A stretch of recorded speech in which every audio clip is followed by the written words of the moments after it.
వేగంగా నడుస్తున్నప్పుడు ఒక్కోసారి కాలు బెనకడం, ఆపై మడమ, చీలమండ భాగమంతా నొప్పి పెట్టడం మనకు అనుభవమే.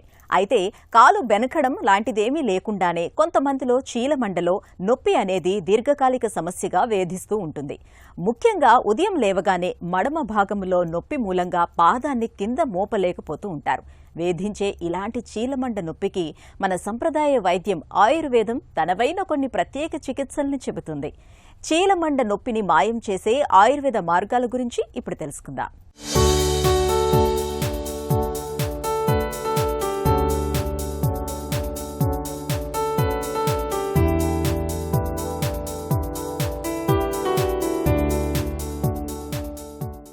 మన శరీరంలోని పెద్ద ఎముకల్లో మడమలోని ఎముక కూడా ఒకటి. మొత్తం 33 ఎముకలతో కూడిన అతిపెద్ద కీలుగా దీన్ని చెప్పుకోవచ్చు. కనీసం 100 కండరాలు ఈ ఎముకల్ని సంధానం చేసి పాదాలు కదిలేలా చేస్తున్నాయి. ఈ పాదాల కదలికల వల్లే మనం నడవగలుగుతున్నాం, నాట్యం చేయగలుగుతున్నాం, ఆడగలుగుతున్నాం, ఎగిరి దూకగలుగుతున్నాం. ఈ కదలికలకు మూలం పాదం అడుగున మడమ చుట్టూ ఉండే కండరాలే.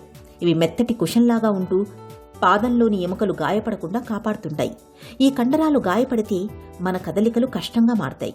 ఇలాంటప్పుడు పాదం వెనుక భాగంలోనూ మడమ భాగంలోనూ విపరీతమైన నొప్పి కలుగుతూ ఉంటుంది. ఒక్కోసారి మడమ భాగంలో మడమ ఎముక అడుగున ఒక చిన్న ఎముక లాంటిది పెరిగి అది మడమ ఎముకకు దాని అడుగున ఉండే కండరానికి మధ్య అవరోధంగా మారుతుంది. దాంతో అటు మడమ ఎముక ఇటు మడమ కండరం రెండూ గాయపడతాయి. శక్తికి మించి బరువులు ఎత్తడం, ఎముకల్లో అరుగుదల మూలంగా కూడా మడమ భాగంలోని కండరాలు చిరిగిపోతుంటాయి.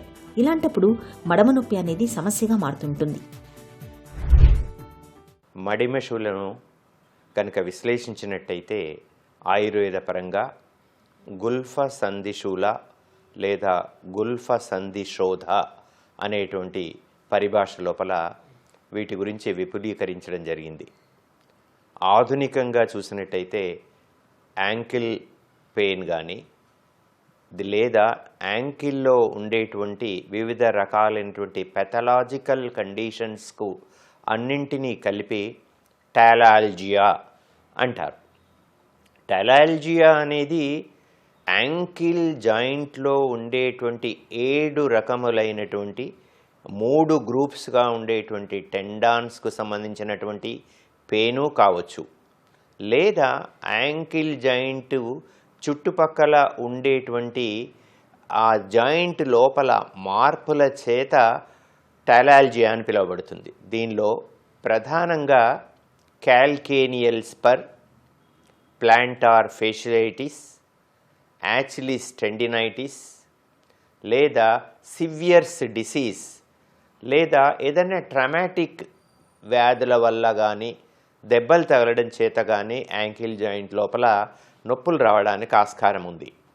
దీనిలో మోర్ దెన్ 50% దాదాపుగా క్యాల్కేనియల్ స్పర్ అంటే యాంకిల్ జాయింట్ కింద ఉండే పెద్ద ఎముక మీద కాల్షియం డిపాజిట్స్ పేరుకుపోయి అనాటామికల్ చేంజెస్ కలిగించి అది యాంకిల్ పెయిన్కు 50% పైగా రావడానికి ప్రధాన భూమిక అయింది.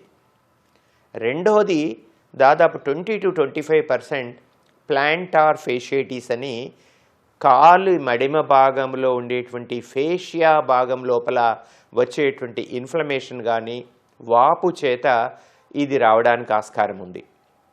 మూడవ కారణము యాక్చువల్గా యాచిలిస్ టెండినైటిస్ అని ఒక ప్రత్యేకమైనటువంటి మడిమ వెనుక భాగంలో ఉండేటువంటి ఒక టెండాన్ లోపల వచ్చే ఇన్ఫ్లమేషన్ చేత ఈ నొప్పి రావడానికి ఆస్కారం ఉంది. పిల్లలలో ముఖ్యంగా సివియర్స్ డిసీజ్ అని గ్రోత్ ప్లేట్స్ యాంకిల్ జాయింట్లో ఉండే గ్రోత్ ప్లేట్స్ లోపల చేంజెస్ వల్ల సివియర్స్ డిసీజ్ అనేటువంటిది వస్తుంది. ఆయుర్వేదంగా చూసినట్టయితే గుల్ఫ సంధి శూల లేదా గుల్ఫ సంధి శోధ కింద చెప్పొచ్చు.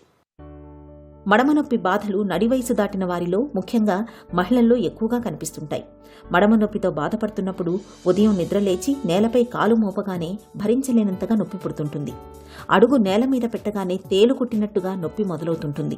ఒక్కోసారి అరికాళ్లలో నొప్పితో పాటు మంట, తిమ్మిర్లు, స్పర్శ తెలియకపోవడం వంటి బాధలు కూడా వేధిస్తుంటాయి. ఇలాంటప్పుడు బరువు తగ్గడం ఒక మంచి పరిష్కారం.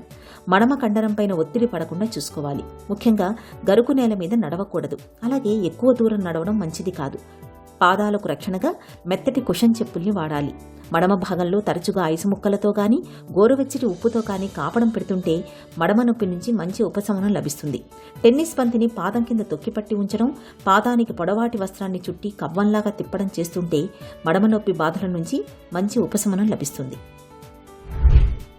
మనం ఆయుర్వేదీయ చికిత్సా పద్ధతులైనటువంటి అభ్యంగనం కానీ లేదంటే కొన్ని రకాలైనటువంటి తైలాలతో మనము లేపనాలుగా చేయడం చేత కానీ తర్వాత పంచకర్మ చికిత్సా పద్ధతుల చేత సాధారణంగా ఈ వ్యాధిని తగ్గించడానికి ఆస్కారం ఉంది.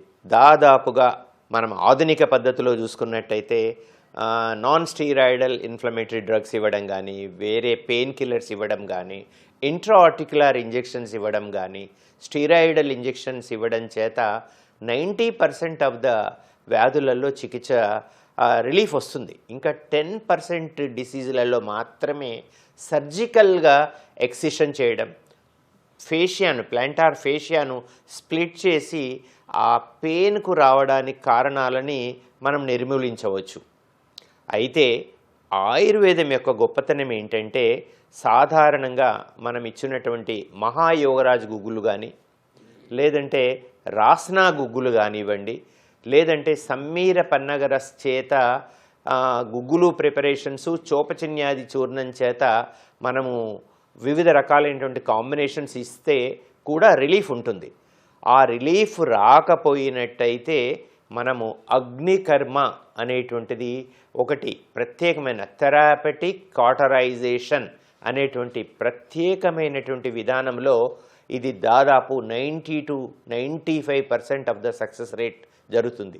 దీని లోపల మేము సాధారణంగా ఏం చేస్తామంటే కాపర్ శలాకాలని హీట్ చేసి మడిమె భాగంలో సివియర్గా పెయిన్ ఉండే లీజన్ లోపల వాటిని బిందుపద పరిమాణం లోపల మనము హీట్ యొక్క ట్రాన్స్ఫర్ను చేయడం చేత 1-2 అప్లికేషన్స్ చేత మనం దాదాపుగా సివియారిటీని తగ్గించడం. అట్లాగే సాధారణంగా వాడుకలో మనము ఈ జిల్లేడు ఆకుల్ని ఇటుకరాయిని వేడి చేసి జిల్లేడు ఆకుల్ని పెట్టి దాని మీద కాలును మహావిషగర్భ తైలం చేత అభ్యంగనం చేసినటువంటి పాదాలని ఆ ఇటుక మీద పెట్టడం చేత మడిమలో ఉండేటువంటి pain, swelling, surgery, steroidal injections యొక్క అవసరం లేకుండా 90% పైన రిలీఫ్ చేయడం జరిగిందండి.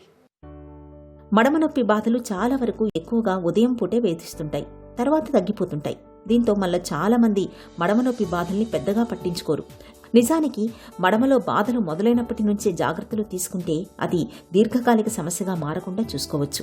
మడమ నొప్పితో బాధపడుతున్నప్పుడు ముఖ్యంగా ఒంట్లో వాతం పెరగకుండా చూసుకోవాలి. ఇందుకు వాతపు నొప్పులను పెంచే పులుపు, దుంపకూరలు, త్వరగా జీర్ణం కాని పదార్థాలకు దూరంగా ఉండాలి. మడమ నొప్పి నుంచి ఉపశమనం పొందడానికి నాటు వైద్యాలు చేయడం మంచిది కాదు. నొప్పిని తగ్గించే పెయిన్ కిల్లర్స్ని అతిగా వాడకూడదు. మడమ నొప్పి బాధలు తీవ్రంగా ఉన్నప్పుడు పాదాలను వేడి నీళ్లలో ముంచి అరికాళ్లను నెమ్మదిగా కదుపుతూ ఉండాలి. ఇలా చేయటం వల్ల నొప్పి నుంచి తక్షణ ఉపశమనం లభిస్తుంది. ఆయుర్వేద పరంగా గగనాధివటి అనే ఔషధం మడమ నొప్పి బాధలకు బాగా పనిచేస్తుంది. మడమ నొప్పి బాధలు ఎంతకీ తగ్గకుండా వేధిస్తున్నప్పుడు, దీర్ఘకాలిక సమస్యగా మారినప్పుడు మాత్రం తప్పకుండా సర్జరీకి వెళ్ళాలి.